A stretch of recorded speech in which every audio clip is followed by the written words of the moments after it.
क्या डिमांड है आपकी? मैं वीना शर्मा, महासचिव आंगनवाड़ी वर्कर हेल्पर यूनियन संबंधी CI2।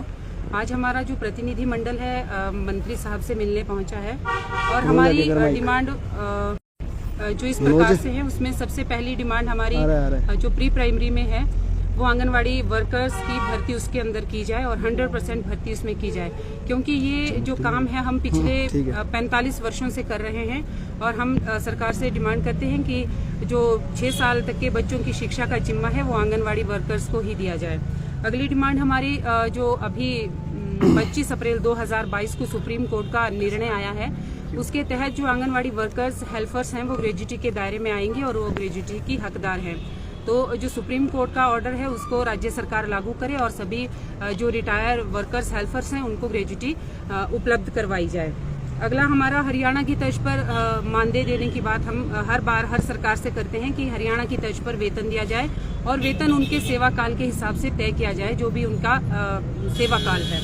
अगला हमारी डिमांड जो पंजाब है वहाँ पर जो आंगनवाड़ी वर्कर्स हेल्पर्स को पेंशन दी जाती है 3000 रुपये पर मंथ, तो उसके लिए भी हम चाहते हैं।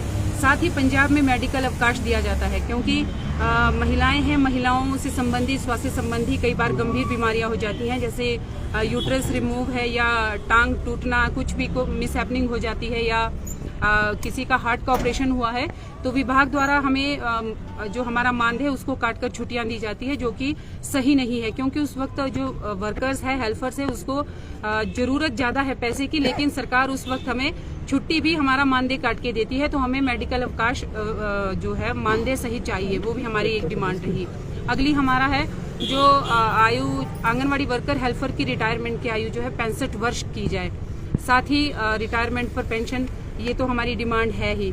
साथ ही पोषण ट्रैकर ऐप पर हम लोग अभी काम कर रहे हैं और पोषण ट्रैकर में जो हमें काम करने के लिए फोन दिए गए थे वो अभी बिल्कुल डेड हो चुके हैं, कोई भी फोन वर्किंग कंडीशन में नहीं है। कोई भी ऐप हमें उसमें डाउनलोड करनी पड़ती है तो वो नहीं हो पा रही है। साथ ही रिचार्ज का जो पैसा जिस पे हम काम कर रहे हैं वो पिछले 1 साल से पेंडिंग है, किसी तरह का पैसा हमें अभी नहीं दिया गया है। तो हम सरकार से रिक्वेस्ट करेंगे कि जो फोन है उनको तत्काल प्रभाव से बदली किया जाए और जो हमारा रिचार्ज का पैसा है वो भी जल्दी से जल्दी दिया जाए। साथ ही आंगनवाड़ी सेंटरों में फर्नीचर नहीं है, दरी नहीं है, बच्चों के खेलने के लिए जो प्री स्कूल की जो सामग्री है वो नहीं है। साथ ही मिनी आंगनवाड़ी सेंटर जो हमारे हैं उनको पूर्ण आंगनवाड़ी केंद्रों का दर्जा दिया जाए, क्योंकि एक सेंट्रल गवर्नमेंट ने भी एक ऑर्डर निकाला है जिसमें सभी मिनी आंगनवाड़ी केंद्रों को पूर्ण आंगनवाड़ी का दर्जा देने की बात भी कही गई है। ये कुछ हमारी आज डिमांडें हैं जिनको लेकर हम मंत्री महोदय से आज मिले हैं। आपकी जो मांगे हैं पहले भी आप कई बार पूर्व सरकार के सामने भी रख चुके हैं, लेकिन ये मानी नहीं जा रही है, तो क्या आगे क्या आपका कदम रहेगा अगर ये सरकार नहीं मानती है?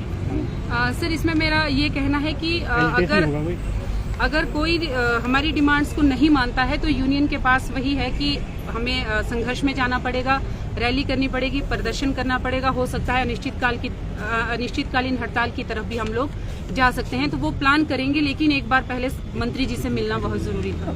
प्रदेश में एनटीटी भर्तियों की चर्चा हो रही है और उसमें जो है डिप्लोमा धारकों को तरजीह दी जा रही है, आप किस तरीके से देख रहे हैं उनको? सर, आंगनवाड़ी जो हमारी है उसने 45 वर्षों से इस काम को किया है और 45 वर्षों से जब हम इस काम को किए हैं तो उसमें हमें ECC का ट्रेनिंग कोर्स भी विभाग द्वारा ही करवाया गया था, तो वो कोर्स हम तो ऑलरेडी कर चुके हैं। तो इसमें आंगनवाड़ी वर्कर्स को ही प्राथमिकता दी जानी चाहिए और 100% भर्ती इसी में से हमारी होनी चाहिए, यही हमारी डिमांड है।